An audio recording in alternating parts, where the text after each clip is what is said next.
Hello friends, তোমরা কে কে লুচি খেতে ভালোবাসো? দেখো, আমি এখন লুচি বানাবো, সেটাই তোমাদের সাথে আজকে শেয়ার করছি। অনেকেই বলে লুচি বেলে রেখে তারপরে রেখে দিয়ে ভাজলে পরে ফোলে না, কিন্তু সেটা নয়। আমি কিন্তু আটা দিয়েই লুচি বানাই। আমরা আটা দিয়ে লুচি, আটাটা মাখলাম, মেখে লেচি করে এবার আমি একলাই করছি, তো সেই জন্য আগে খানিকটা আমি কয়েকটা বেলে নিয়ে তারপরে একসাথে আবার ভেজে নিই, তারপরে আবার খানিকটা বেলে নিই। দেখো, এই বেলে রেখে দেওয়া লুচিগুলোও কিন্তু কি সুন্দর ফুলছে।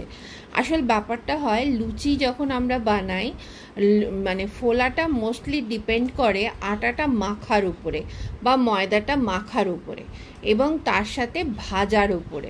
যখন আমরা লুচিটা ভাজছি, ঠিক জায়গাতে একটু প্রেশার দেওয়াটাও লুচিটাকে ফুলতে কিন্তু সাহায্য করে।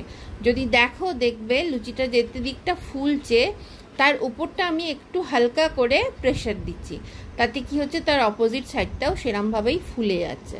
তো লুচিটা পুরো সুন্দর ফুলছে লুচিগুলো। আর লুচি যখন ভাজা হয়, যারা লুচি ভাজো তারা নিশ্চয়ই আমার সাথে একমত হবে যে লুচিটা ভাজার সময় যদি না ফোলে তাহলে কিন্তু লুচি করে আনন্দ নেই বা আরাম নেই। দেখো, আমি কিন্তু বেলে রেখেছি, একটার ওপর একটা বেলে রেখেছি, কিন্তু তাতেও কিন্তু আমার লুচিগুলো ফুলছে। এই নয় যে আমি বেলে রেখে দিয়েছি বলে ফুলছে না, তা কিন্তু নয়।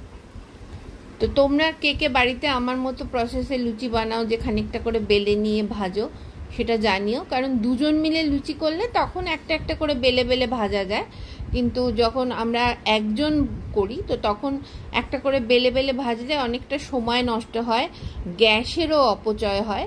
তো সেই জন্য আমরা যদি এরমভাবে খানিকটা করে বেলে নিয়ে তারপরে লুচিটা ভাজি, তাহলে কিন্তু লুচিগুলো ফুলবে এবং আমাদের সময়টাও কিছু বাঁচবে এবং আমাদের গ্যাসও বেশি খরচা হবে না।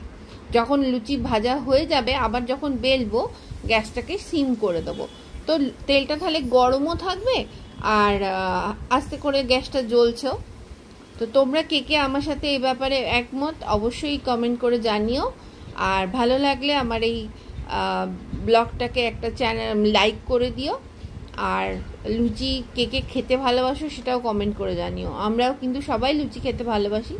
তো আর আমাদের বাড়িতে আটারই লুচি হয়। আটাটা মাখার সময় একটু নুন, তার সাথে একটু জোয়ান আর একটু হিং দিয়ে দিয়েছিলাম, তাতে কিন্তু লুচির স্বাদটা ভীষণ বেড়ে যায়। তোমরাও আটা মাখার সময় বা ময়দা, যদি তোমরা ময়দার লুচি খাও, ময়দা মাখার সময় একটু এগুলো দিয়ে দিও, দেখবে খুব ভালো লাগবে খেতে। তো আমার লুচি ভাজা শেষ হয়ে গেছে, এবারে ডিনার সার্ভ করে দেবো। আজকে ডিনারে রয়েছে লুচি, চিলি চিকেন আর সাথে মিষ্টি। চলো তাহলে, টাটা।